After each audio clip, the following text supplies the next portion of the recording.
गांव में एक बच्चा जिसका नाम चिंटू था। वह अपने माता पिता और दादा दादी के साथ रहता था। वो बहुत शरारती था। एक दिन उसके माता पिता किसी काम से बाहर गए थे और चिंटू को घर में छोड़ दिया था और वो अपने दादा दादी के साथ सोने वाला था। उससे कहानियां सुनने का बहुत शौक था। दादी जी, मुझे कहानी सुननी है, मुझे सुनाइए ना। चिंटू बेटा, मुझे याद नहीं, कल सुनाऊंगी। नहीं दादी जी, सुनाइए ना। ठीक है बेटा। एक बार की बात है, एक गांव में बहुत गरीब लकड़हारा रहता था। वह हर रोज जंगल में जाता और कठिन मेहनत करके थोड़ी सी लकड़ी बाजार में ले जाता और उन पैसों से अपने परिवार को खाना खिलाता था। एक दिन वह लकड़हारा जंगल में लकड़ियां काटने के लिए जा रहा था। उसे एक आवाज सुनाई दी, बचाओ बचाओ, कोई है, बचाओ बचाओ। अरे लगता है कोई मुसीबत में है, मुझे तुरंत जाना चाहिए। जब लकड़हारा जाता है तो देखता है कि वहां एक तोता जाल में फंसा हुआ है और लकड़हारा उस तोते को जाल से आजाद करता है और तोता उसका शुक्रिया करता है। आप कितने भले इंसान हैं, आपने मेरी सहायता की। अगर आप नहीं होते तो मेरे बच्चे भूख से मर जाते और वो शिकारी मुझे घर ले जाता और बाजार में बेच आता। मैं एक जादुई तोता हूँ, मैं तुमको कुछ देना चाहता हूँ। तोता भाई, मुझे कुछ नहीं चाहिए, सहायता करना तो मेरा फर्ज है। आपने मुझे बचाया और मैं इतना भी नहीं कर सकता। यह लो एक पत्थर, यह ऐसा वैसा पत्थर नहीं है, यह एक जादुई पत्थर है।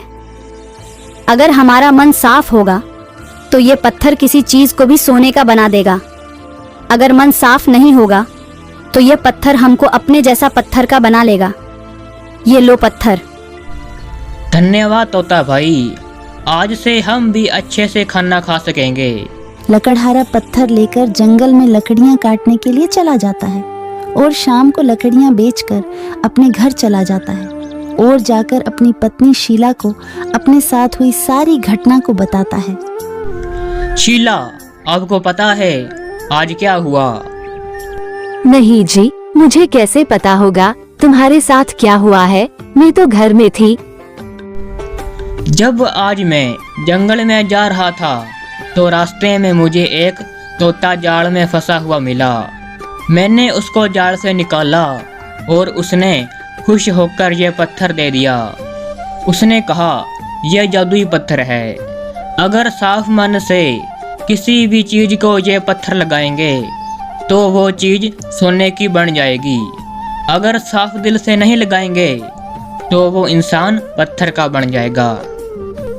अगर यह सही बात है तो हम भी अमीर बन जाएंगे और हमारे जैसे गरीबों की सहायता करेंगे।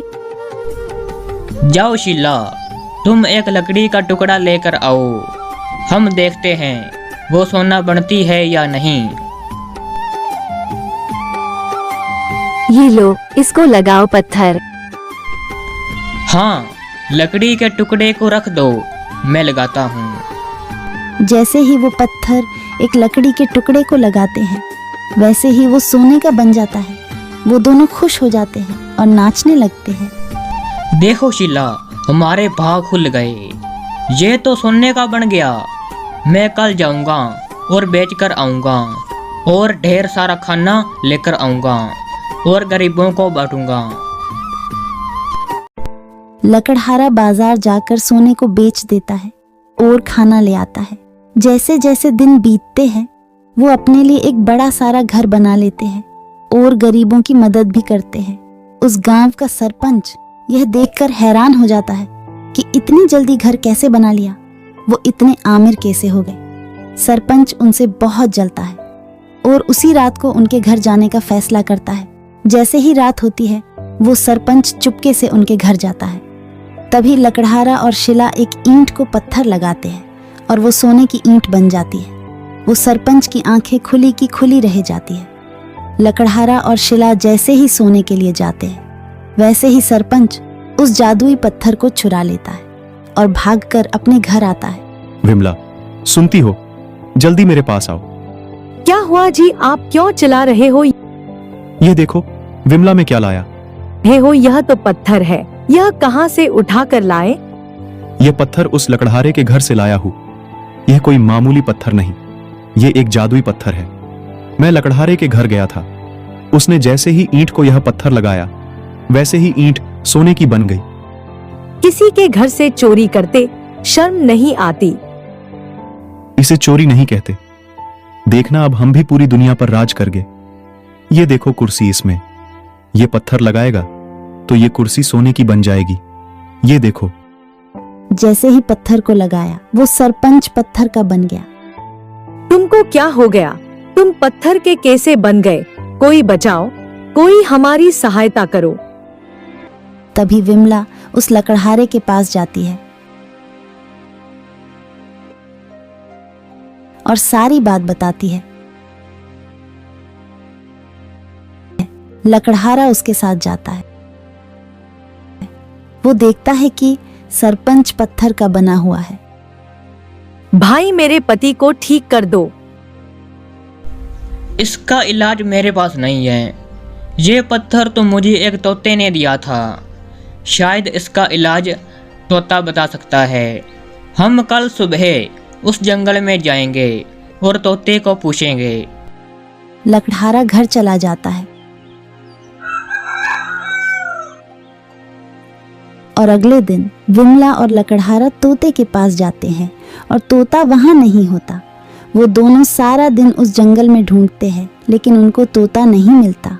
थक हार कर जैसी वो घर की ओर मुड़ते हैं वो देखते हैं एक पेड़ पर एक तोता बैठा हुआ दिखाई देता है।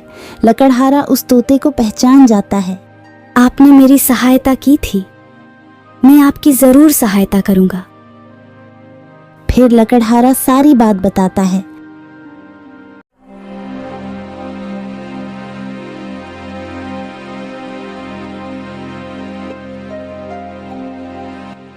इसका इलाज तो सिर्फ एक है।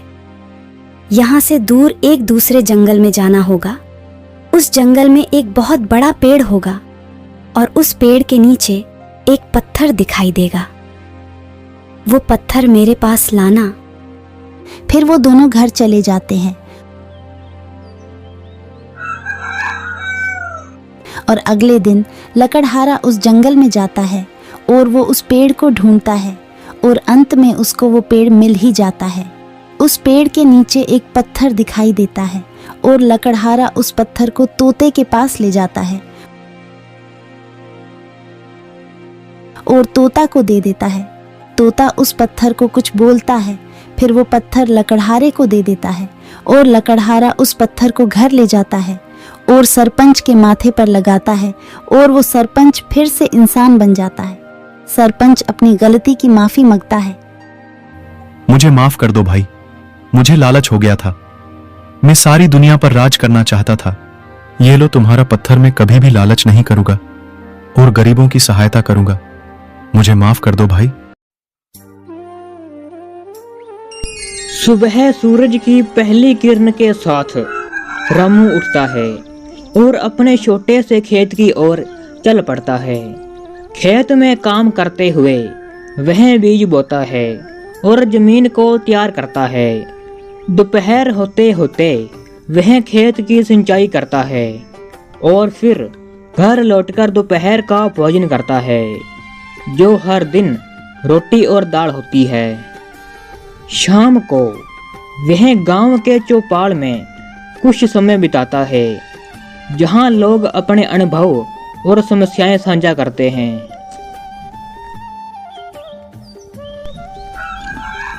रामू की सुबह फिर खेत की देखभाल करते हुए शुरू होती है। वह खरपतवार निकालता है और पौधों को पानी देता है। दिन भर की मेहनत के बाद वह अपने गांव के साहूकार से एक छोटी सी रकम उधार लेता है ताकि अपने खेत को बेहतर बना सके। रात में वह अपने परिवार के साथ बैठकर अपने सपने साझा करता है कि कैसे वह अपने खेत को एक दिन बड़ा बनाएगा। आज रामू बाजार जाता है और खेती के लिए कुछ नए उपकरण खरीदता है। वह अपने खेत में नई विधियों का उपयोग करता है जो उसने बाजार के लोगों से सीखा है।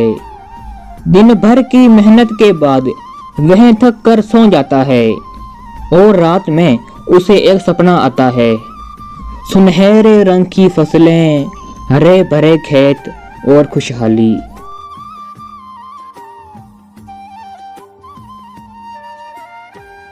रामू को अपने सपने से प्रेरणा मिलती है। वह खेत में और भी अधिक मेहनत करता है, यह सोचते हुए कि एक दिन उसका सपना सच हो सकता है। वह दिन भर खेत में काम करता है, पौधों की देखभाल करता है और शाम को गांव के लोगों से अपने सपने के बारे में बात करता है, जिससे उसे नई सलाह और प्रेरणा मिलती है।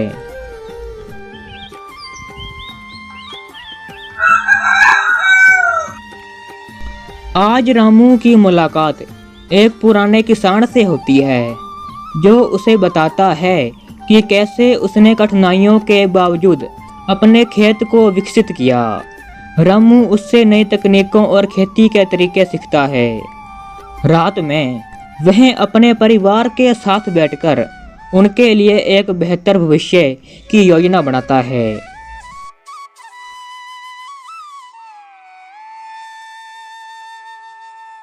रामू को अपने उधार लिए पैसे से व्यापार शुरू करने का विचार आता है। वह गांव में कुछ सस्ते दाम पर चीजें खरीदता है और दूसरे गांव में बेचता है। धीरे धीरे उसका व्यापार बढ़ने लगता है। वह खेत में काम के साथ साथ व्यापार भी संभालता है, जिससे उसकी आमदनी बढ़ती है। रामू अपने मेहनत के पैसे से और भी जमीन खरीदता है। अब उसका खेत बड़ा हो गया है। वह अपने सपने को सच होते देखता है। खेत में फसल लहरा रही है। उसने अपने जीवन की कठिनाइयों को मेहनत और लगन से जीत लिया है। अब रामू अपने गांव के लोगों के लिए प्रेरणा का स्रोत बन गया है और उन्हें भी मेहनत और विश्वास के साथ आगे बढ़ने के लिए प्रेरित करता है। इस कहानी से हमें यह सीख मिलती है कि हमें हर रोज छोटे छोटे प्रयास और मेहनत करनी चाहिए। छोटे काम अंत में बड़ी सफलता की ओर ले जाता है। अगर यह कहानी आपको अच्छी लगे तो इस वीडियो को लाइक और चैनल को सब्सक्राइब करें ऐसी ही और कहानियों के लिए।